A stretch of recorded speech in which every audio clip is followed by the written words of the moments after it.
কলকাতার মর্মান্তিক ঘটনাতে আসল দোষী কারা, উঠে আসছে নয়া এক তথ্য। সিসিটিভি ফুটেজ ঘুরিয়ে দিল সম্পূর্ণ কেস। সিসিটিভি ফুটেজে একটা নয়, অর্থাৎ শুধু সঞ্জয় রায় নয়, 4টে আলাদা আলাদা চেহারাকে খুঁজে পাওয়া গেছে। প্রথম যে ছেলেটিকে দেখা গেছে সেটা ফার্স্ট ইয়ারের পোস্ট গ্র্যাজুয়েট ট্রেনি ডক্টর। দ্বিতীয় সুমিত্র, ফার্স্ট ইয়ারের পিজি ট্রেনি ডক্টর। 3 নম্বর শুভদীপ, ইন্টার্ন চেস্ট মেডিসিন ডিপার্টমেন্টের। 4 নম্বর গোলাম, হসপিটালের একজন স্টাফ। বন্ধু, এই ভিডিওতে বলা তথ্যগুলো এখন অব্দি কোনো ভিডিওতে আপনারা পাননি, তাই শেষ অব্দি দেখুন এবং শেয়ার করে লক্ষ মানুষের কাছে ছড়িয়ে দিন। বিরাট আপডেট, আরও কিছু ব্যক্তিকে সিসিটিভি ক্যামেরাতে দেখা গেছে। 8 এবং 9 আগস্টের রাত্রিবেলায় যে ঘটনাটি ঘটেছে সেই সব কিছুর এভিডেন্স সিবিআই জোগাড় করে ফেলেছে।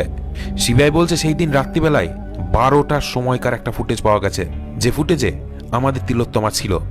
তার সঙ্গে ছিল 2টো ট্রেনি ডক্টর, একটার নাম সুমিত্র এবং তার সঙ্গে আরেকজন বন্ধু ছিল, দুটোই ছিল জুনিয়র। এই 3 জন শিফট শেষ করার পরে ডিনার করতে বসে।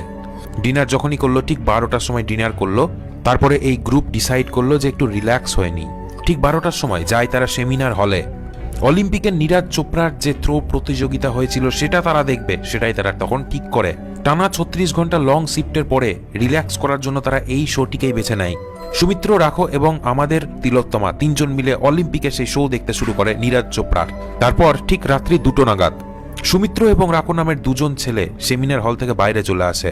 তারপরে সেমিনার হলের ঠিক উল্টো দিকে অপোজিট সাইডে একটা স্লিপ রুম ছিল, যেখানে স্লিপ স্টাডি করা হয়, অর্থাৎ পেশেন্টদের ঘুমিয়ে থাকা অবস্থায় তাদের শরীরে কি কি চেঞ্জেস আসছে সেটা নিয়ে স্টাডি করা হয়। রাখো এবং সুমিত্র ওই 2 জন ওই হলের মধ্যে গিয়ে ঘুমিয়ে পড়ে। তখন বাজে ঠিক রাত্রি 2টো মতো। সেই সময় আমাদের তিলোত্তমা সেমিনার রুমে একা রেস্ট নেয়ার জন্য অগ্রসর হয়, সেটাই তার সিদ্ধান্ত ছিল। এরপরে শুভদীপ নামের যে 3 নম্বর ডাক্তার, যে ইন্টার্ন ছিল, যেও ছিল এই গ্রুপে, সে 3rd ফ্লোরে চলে যায়। ভালো করে মন দিয়ে শুনুন, 3rd ফ্লোর, যেখানে সেমিনার রুম ছিল, যেখানে এই ঘটনাটি ঘটেছে সেখানে। আর তার পাশে আর একটা রুম আছে ইন্টার্ন রুম, সেখানে সেই ছেলেটি ছিল শুভদীপ। এরপরে সিসিটিভি ফুটেজ এমন কিছু দৃশ্য দেখালো যে কেস পুরো উল্টে যাচ্ছে। আর সিবিআইকে 4টে মানুষের পলিগ্রাফ টেস্ট, অর্থাৎ লাই ডিটেক্টর টেস্ট করার জন্য সম্মতি জানানো হয়। সিবিআই ডিমান্ড করলো যে এই 4 জনেরও লাই ডিটেক্টর টেস্ট হবে।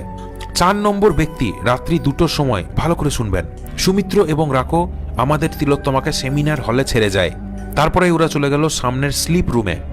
সেমিনার রুম থেকে 2টোর সময় ডাক্তারবাবুরা চলে যায়। সেই সময়তে সেই জায়গাতে, অর্থাৎ চত্বরে ছিল একা আমাদের তিলোত্তমা।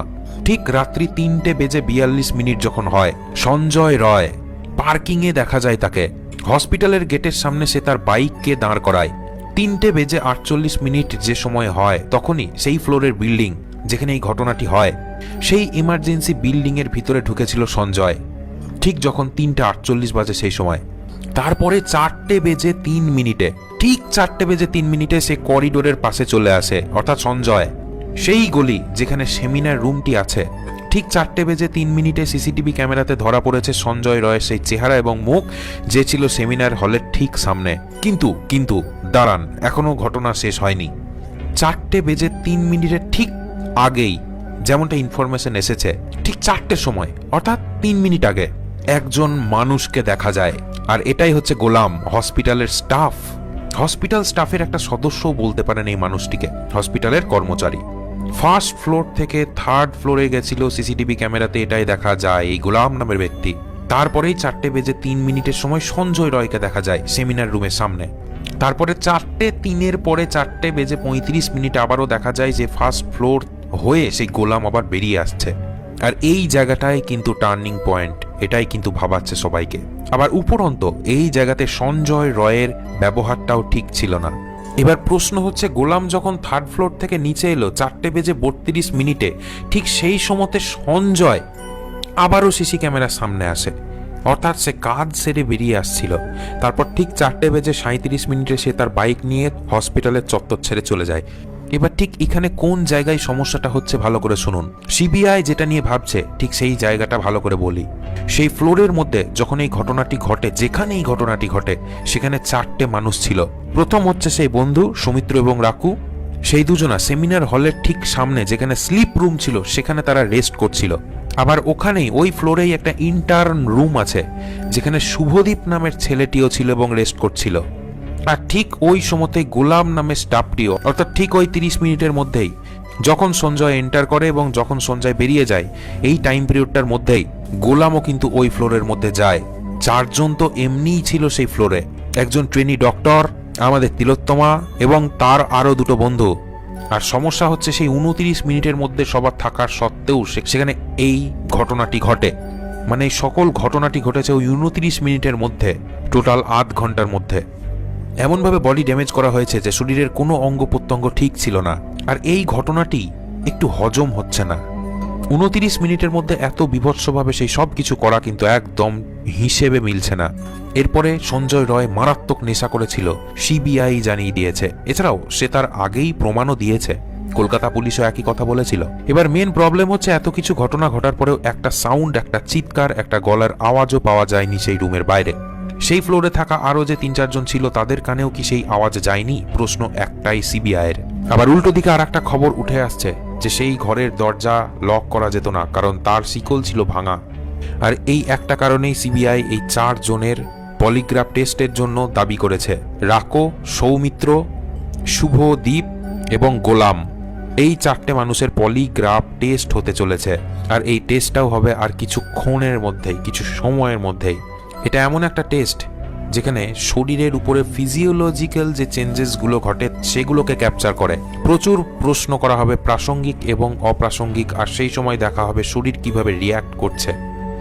যাকে প্রশ্ন করা হবে তার শরীরের একাধিক জায়গাতে থাকবে বিভিন্ন সেন্সার এবং মেশিন লাগানো।